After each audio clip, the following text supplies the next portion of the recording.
Kembali lagi bersama channel kita semua. Jika Anda suka, jangan lupa komen, like dan subscribe, serta bila Anda berkenan. Selamat membaca dan mendengarkan. Yulian menatap wanita-wanita ini, melindungi Dev dengan putus asa, semuanya cukup berani untuk mati, dan mereka yang iri akan menangis. Andai saja ada wanita yang mau mengabdikan hidupnya untuknya. Huoxia mengangkat pedang panjang yang menyala, melihat bahwa Juliet hanyalah seorang kultivator yang mengubah dirinya menjadi sebuah dunia, tetapi dia melemparkan dirinya ke arah Dev dengan berani dan memblokir pedang Dev, itu juga sangat mengejutkan. Nak, apakah kamu menyelamatkan galaksi di kehidupan terakhirmu? Begitu banyak wanita yang rela mati untukmu. Semakin seperti ini, semakin aku akan membuat kematianmu menyakitkan. Iri dan cemburu, Huoxia membiarkan api menjadi semakin gila. Tepat ketika pedang panjang hendak jatuh, Kueni berteriak keras, dan kristal es di tangannya tiba-tiba jatuh ke tanah. Kristal es langsung tertanam ke dalam salju dan tanah es. Segera, seberkas embun beku menuju Huoxia dengan kecepatan yang terlihat dengan mata telanjang. Huoxia bahkan tidak punya waktu untuk bereaksi, dan es mengembun dari telapak kakinya, langsung membekukannya menjadi patung es. Dan setelah kristal es melepaskan energinya, itu langsung berubah menjadi tumpukan bubuk. Meskipun kristal es hancur, Huoxia dikendalikan, dan Kueni menghela nafas lega. Akhirnya, Juliet juga menghela nafas lega, lalu menatap Dev yang masih menyerap energi dari pecahan es. Tetapi ketika semua orang menghela nafas lega, mereka tiba-tiba teringat suara retakan kecil. Krak krak krak. Seolah-olah ada sesuatu yang pecah, suaranya menjadi semakin keras dan semakin keras. Kueni tiba-tiba melihat ke atas, dan menemukan bahwa Huoxia yang membeku, embun beku di tubuhnya dengan cepat retak. Hahaha, kamu masih ingin menjebakku. Huoxia tertawa keras, semua embun beku di tubuhnya langsung hancur dan terbang keluar. Melihat pemandangan ini, Kueni dan Helena merasa malu. Kueni bahkan menghancurkan kristal es, dan masih tidak bisa mengendalikan Huoxia, maka mereka tidak punya harapan. Juliet menjadi gugup lagi, memeluk Dev dengan erat, dan melindungi Dev di bawah tubuhnya. Huoxia mencibir, dan memotongnya dengan satu pukulan pedangnya. Kueni dan Helena menyaksikan, tetapi mereka tidak bisa berbuat apa-apa, hati mereka ada di tenggorokan.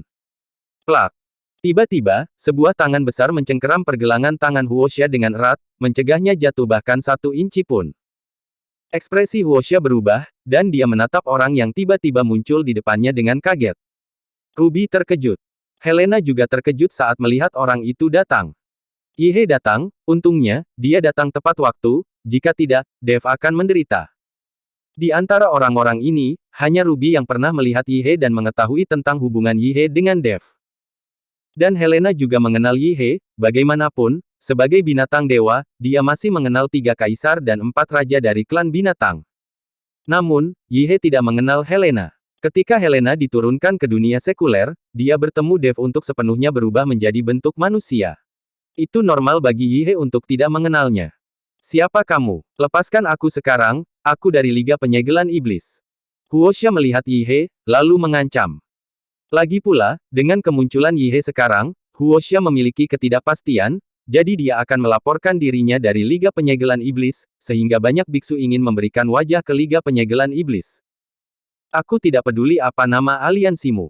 Jika kamu berani menyentuh Tuan Chen, kamu akan bosan dengan pekerjaanmu. Setelah Yihe selesai berbicara, dia menamparnya.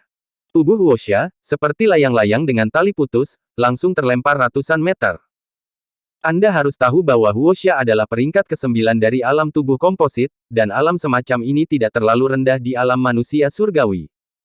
Tapi sekarang, Huoxia, seorang biksu kelas 9 di alam komposit, terlempar ratusan meter jauhnya oleh tamparan Yihe. Huoxia tercengang, kecuali Ruby dan Helena, semua orang juga tercengang. Karena kekuatan Yihe, mereka terkejut. Kamu siapa? Kenapa kamu di sini? Kueni bertanya pada Yihe. Lagi pula, tempat ini milik tanah paling utara, dan sekarang ada orang-orang yang begitu kuat di tanah paling utara. Kueni, sebagai anggota keluarga Gao, harus lebih berhati-hati. Ini Tuan Yihe, teman Dev. Ruby buru-buru memperkenalkan Yan Yihe karena takut mereka salah paham. Tapi dia tidak mengungkapkan identitas Yihe, lagi pula, semakin sedikit orang yang mengetahui identitas Yihe, semakin baik. Ketika mereka mendengar bahwa Yi He adalah teman Dev, Kueni dan Julian merasa lega. Aku tidak menyangka bahwa Yan Yi He, salah satu dari 3 kaisar, ternyata adalah teman master. Luar biasa. Helena melangkah maju dan berkata kepada Yi He dengan ceroboh. Melihat Helena mengenalinya, Yi He tidak bisa menahan keterkejutannya. Dia menatap Helena dan berkata, "Nak, apakah kita saling kenal? Bagaimana kamu tahu identitasku?" Yi He sangat terkejut. Dia tidak bisa merasakan auranya dari klan binatang sama sekali, dia tidak tahu bagaimana Phoenix Api tahu bahwa dia adalah Kaisar Iblis. Tentu saja kita saling kenal, dan kita sudah saling kenal sejak lama. Helena sedikit tersenyum. Kali ini, Yi He benar-benar terpana, dan terus menatap Helena, dan akhirnya menemukan bahwa tidak ada cara untuk mengenali identitas Helena, jadi dia hanya bisa tersenyum canggung dan berkata, "Gadis ini, maafkan kebodohanku, aku benar-benar tidak mengenalinya.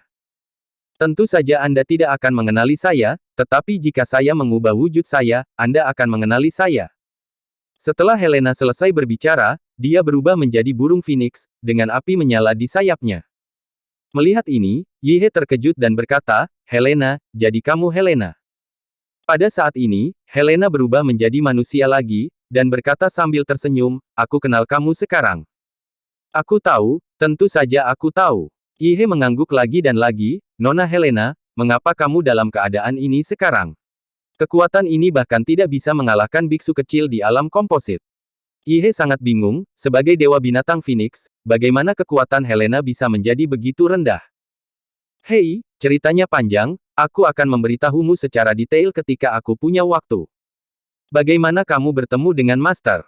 Helena bertanya dengan rasa ingin tahu. Dengan kekuatan Dev, dia adalah orang yang tidak dikenal di dunia surga dan manusia, bagaimana dia bisa mengetahui karakter besar seperti Yan Yi He? Yan Yi He tidak menjawab, karena identitas Dev sebagai penguasa Istana Naga Langit adalah rahasia, dan dia tidak bisa memberitahu siapapun tanpa izin Dev.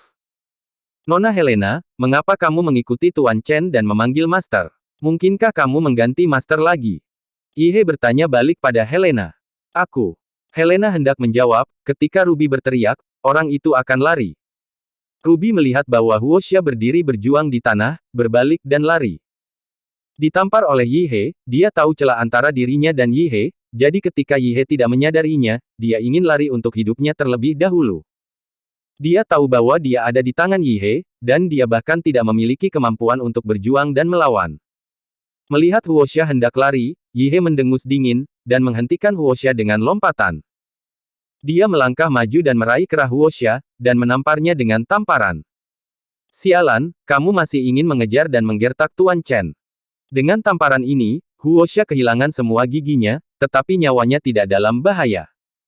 Yi He sengaja tidak membunuhnya, tapi menyelamatkan nyawanya agar Dev bisa menghukumnya sendiri.